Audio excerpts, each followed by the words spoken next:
मनुष्य क्रोध अति विकार तब करे है तब जब उसे उसके मार्ग में कोई आवे, जब उसके मार्ग में एक तरह से कोई अड़चन पैदा करे, क्योंकि उसका कोई साधन उपयोग करे, कोई उसका मार्ग लेना चाहे उसका कोई। और परंतु राक्षस अपने स्वार्थ के मारो सबका नुकसान करे है, सबको पीड़ा देवे है, क्योंकि उसका कोई मंतव्य तो है नहीं, उसे तो अपना सुख लेना स्वार्थी।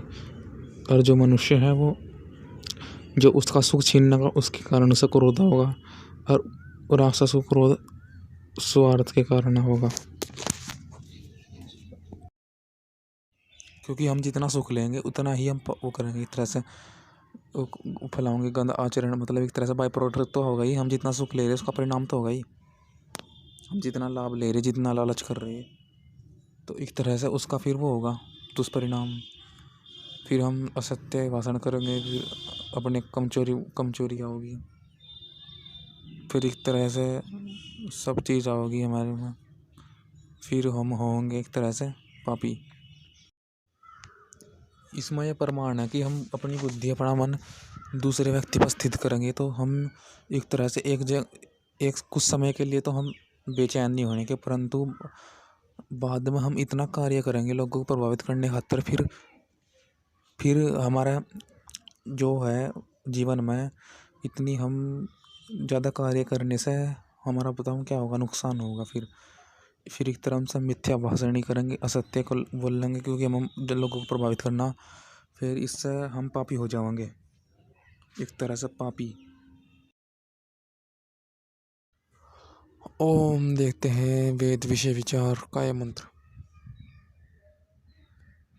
अर्थात व्यापक जो परमेश्वर है उसका अत्यंत उत्तम आनंद स्वरूप जो प्राप्ति होने के योग्य है, जिसका नाम मोक्ष है, उसको विद्वान लोग सब काल में देखते हैं।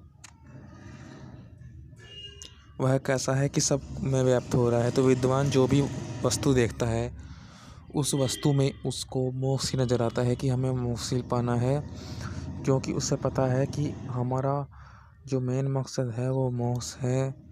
क्योंकि हमारा जब मन निर्मल होगा, जब मन पवित्र होगा, तभी हम निश्चय कर पाएंगे। और वो पवित्र कैसे होगा?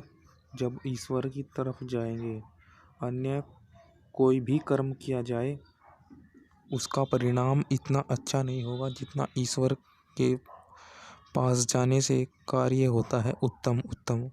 वरना हम कार्य करेंगे तो, परंतु वो कार्य हम करते हुए राग द्वेष से भरपूर होंगे और हमारा कार्य असफल हो जाएगा।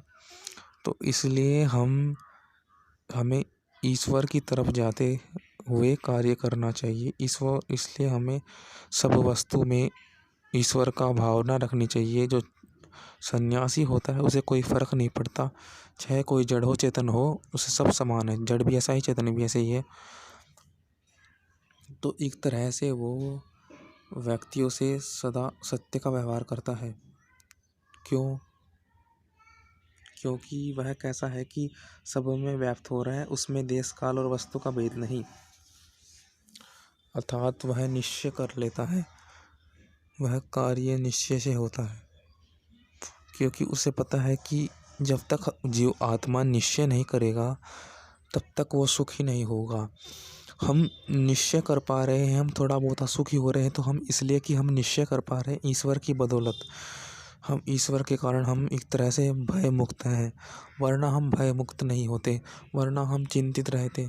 हमें निश्चय है कि हाँ, कि ये कार्य कर रहा हूँ ये ठीक है, हाँ ये कार्य कर रहा हूँ तो कुछ विशेष लाभ मिलेगा। सामान्य लाभ से हम कोई कार्य करते ही नहीं है, विशेष लाभ से हम कार्य करते हैं। हम ईश्वर का हमें विशेष लाभ ये लिखता है कि हाँ, हमें मनुष्य का सहयोग मिल रहा है, मनुष्य हमारी वाहवाही कर रहे हैं, कुछ लोग इसके कारण करते हैं।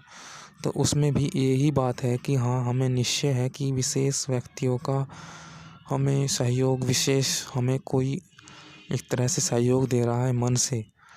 तो उससे पता लगता है कि जब तक हम अपने मन से निश्चय नहीं करेंगे, अपने मन से ईश्वर का निश्चय नहीं करेंगे, तब तक सुखी नहीं होंगे। क्योंकि वरना हम मनुष्य के मन के द्वारा ही कार्य करते रहेंगे। अपने मन के द्वारा ही हम निश्चय नहीं होंगे। हमारा मन दूसरों में जाएगा, जिससे कि हम एक तरह से कभी सुखी कभी दुखी होंगे। परंतु जो ईश्वर की तरफ हमारा मन जाएगा तो हम सदा सुखी रहेंगे। दूसरों की तरफ हमारा जब मन जाएगा तो हम निश्चय नहीं कर पाएंगे।